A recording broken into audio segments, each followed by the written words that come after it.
Shedeur did not have his starting center, his starting right guard, or his starting right tackle. Fact. Chicago went into this game running away with turnover differential. The Heat turned up fast in Cleveland after the loss to Chicago, and Kevin Stefanski suddenly found himself under a microscope that wasn't supposed to be this intense this early. The Bears game didn't just end with a disappointing scoreline. It cracked open a league-wide argument about how Shedeur Sanders is being handled. Multiple respected analysts tore into Stefanski's post-game approach, saying the mixed signals coming from the sideline and the podium were impossible to ignore. One moment the message was patience, the next it was accountability, but the actions on the field told a completely different story. Play calling sequences showed conservative reads on early downs, followed by obvious passing situations that left Sanders exposed behind a shaky protection look. Did I know there were challenging conditions, offensive line problems, and all things like that? Yeah, challenging. I mean, it's incomplete till I can look at it, obviously, but I know there's things that we can do better. I know there's things that he can do better. We'll look at it.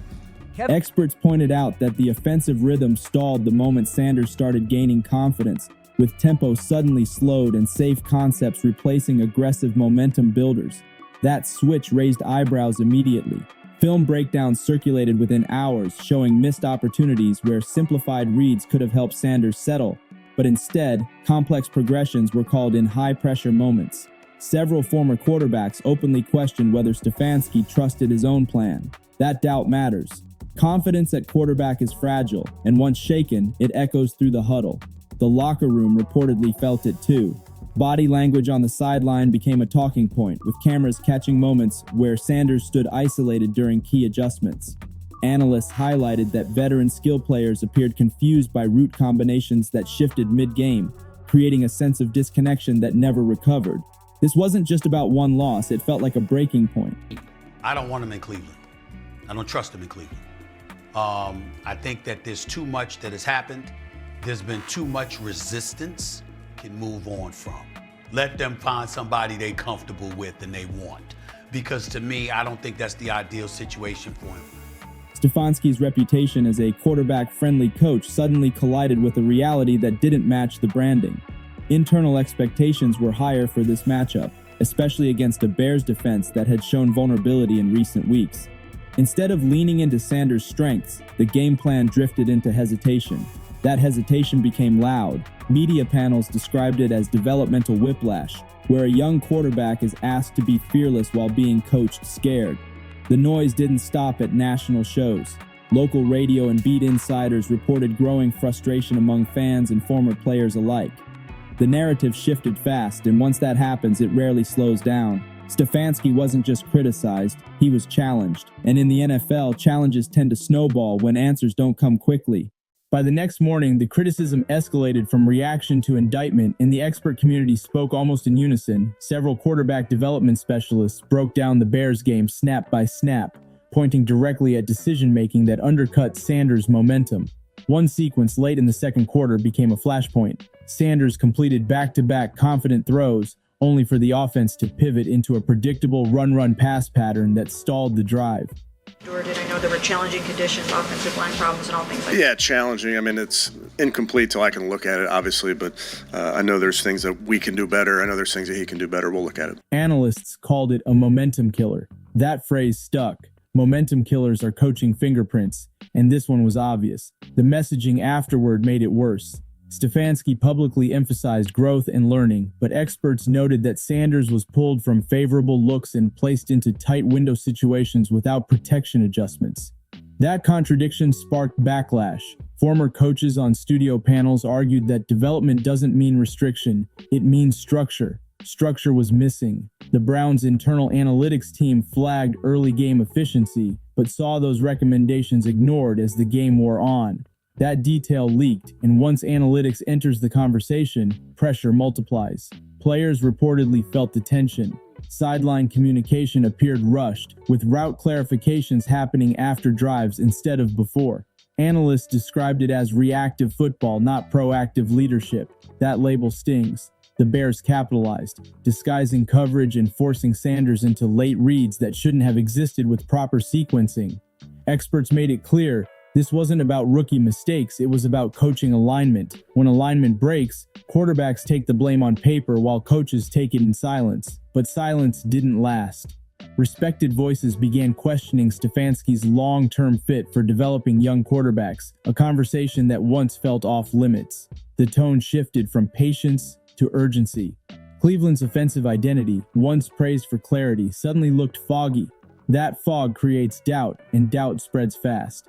Social feeds lit up with clips showing open receivers bypassed by play design, not quarterback vision. That distinction matters. The narrative changed from Sanders struggling to Sanders being boxed in. And once that idea takes hold, the pressure swings hard toward the sideline. I'm just of the mindset that he has not been put in the most ideal of circumstances to succeed.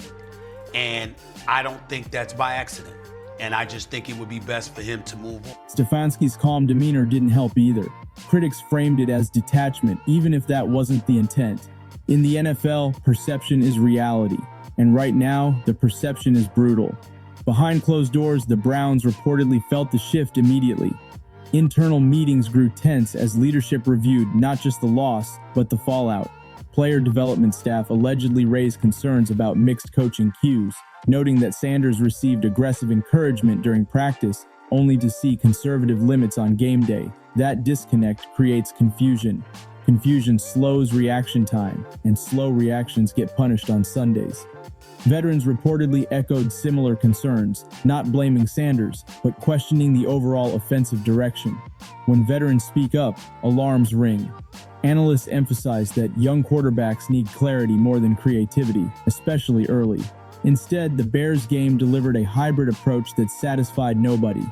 Cleveland's response reportedly involved quiet damage control, with front office figures emphasizing unity while monitoring media narratives closely. That's never a good sign. Ownership took note of the backlash, particularly when respected former players began aligning with the criticism. This wasn't loud hot take culture, it was measured, technical breakdowns pointing at systemic issues. That distinction matters. Stefanski's past success bought time, but time shortens fast when development narratives turn negative.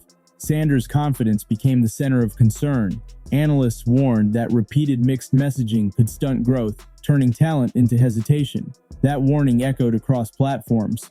Meanwhile, practice reports suggested adjustments were coming, with simplified reads and quicker concepts being tested. That move felt reactive, not planned. Ball do you expect? Yeah. No.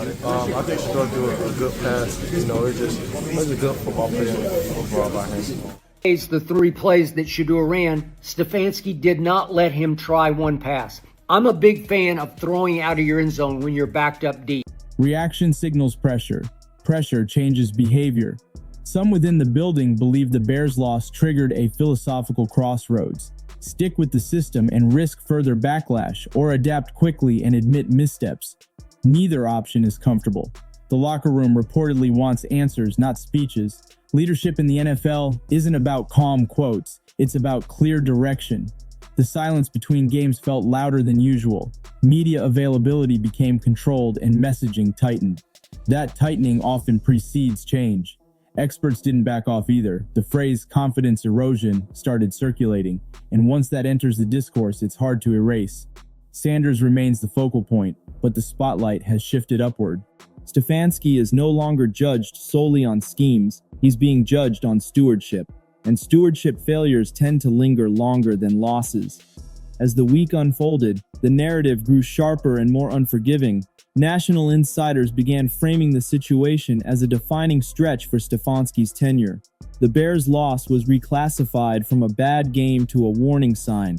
Analysts highlighted that similar issues appeared in earlier moments, but were previously brushed off as situational. Now they're being linked together. Patterns create problems. The Browns' offensive identity, once built on rhythm and clarity, now looked fragmented.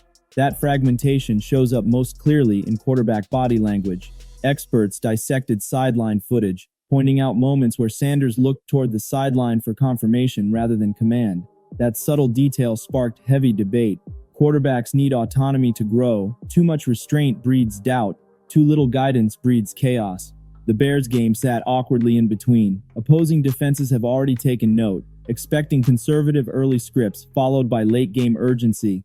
That predictability is dangerous. Cleveland's upcoming opponents are preparing accordingly. Meanwhile, Stefanski's press interactions remain measured, but critics labeled them deflective. Fair or not, tone matters when results don't back it up. The fan base grew restless, and restlessness feeds leaks. Analysts reported whispers of internal evaluation timelines, even if no formal decisions were made. That alone increases pressure. Sanders continued working, reportedly staying late with receivers and coaches, trying to bridge gaps that shouldn't exist this early. That effort earned respect, but also raised questions about why it was necessary. Experts emphasized that quarterback development should feel supported, not self-driven out of necessity. The conversation broadened beyond one game. It became about philosophy, adaptability, and leadership under scrutiny. Stefanski's margin for error shrank visibly. In the NFL, once that margin disappears, every call becomes magnified. Every hesitation becomes evidence. The Bears' loss didn't just sting, it reframed everything. And reframing is dangerous when confidence is already fragile. Now the Browns stand at a turning point, with pressure coming from every direction. Upcoming game plans are under intense review, not just for results, but for messaging consistency. Experts agree on one thing: Sanders needs a clear lane to operate, not a stop-and-go signal that shifts weekly. The league is watching closely. When respected voices align, organizations respond, even if quietly. Stefanski's next moves will define the narrative moving forward. Adjustments could cool the fire, but stubbornness could fuel it. That reality hangs heavy. The Bears' loss became more than a mark in the standings. It became a referendum on leadership style. Analysts continue breaking down tape, finding moments where trust could have been reinforced but wasn't. Those moments add up. Sanders' trajectory remains promising, but development windows are fragile. Mishandle them and consequences linger. Cleveland's leadership knows this. Silence won't save the situation. Clarity might. The pressure isn't unfair. It's earned by expectations. Stefanski earned praise before, and now criticism comes with the same intensity. That's the league. The fallout keeps expanding, and the noise around Kevin Stefanski is no longer just media-driven. It's structural now. League insiders say the Browns front office has begun quietly benchmarking how other teams handle young quarterbacks under pressure, specifically comparing in-game autonomy, sideline communication flow, and post-drive adjustments. That alone signals concern. Organizations don't study alternatives unless doubt has entered the room. The Bears' loss forced conversations that were never supposed to happen this early, especially with a rookie quarterback whose confidence is tied directly to coaching trust. Analysts have zeroed in on Stefanski's tendency to override hot-hand moments, citing multiple instances where Sanders showed rhythm only for the play calling to tighten immediately after. That pattern screams control issues. Control kills creativity. Creativity is what young quarterbacks live on. Several former NFL coordinators privately labeled the approach containment coaching, where fear of mistakes outweighs belief in growth. That label spread fast.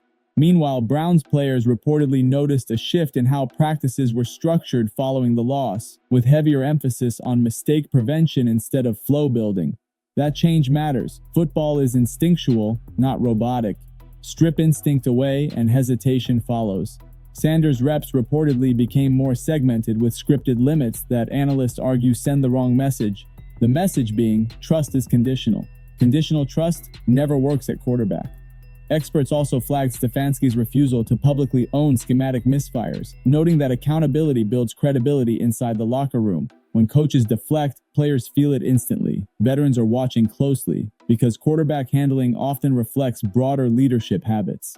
If confusion exists at the most important position, it usually exists elsewhere too. The Bears game opened that door. Now it's wide open. Opposing teams are circling, media narratives are hardening, and internal patience is thinning. Stefanski's past success still buys him leverage, but leverage shrinks when adaptation stalls. This isn't about panic, it's about evolution. The NFL doesn't wait for comfort, it rewards adjustment. Sanders remains the centerpiece of this storm, but the spotlight is firmly on the sideline. Every call moving forward will be judged through the lens of trust, not just tactics. That's a dangerous lens for any coach under heat. The next few games will decide whether this becomes a short-term controversy or a defining chapter in Cleveland's recent history. The Bears' loss lit the fuse. What happens next determines how far the blast reaches.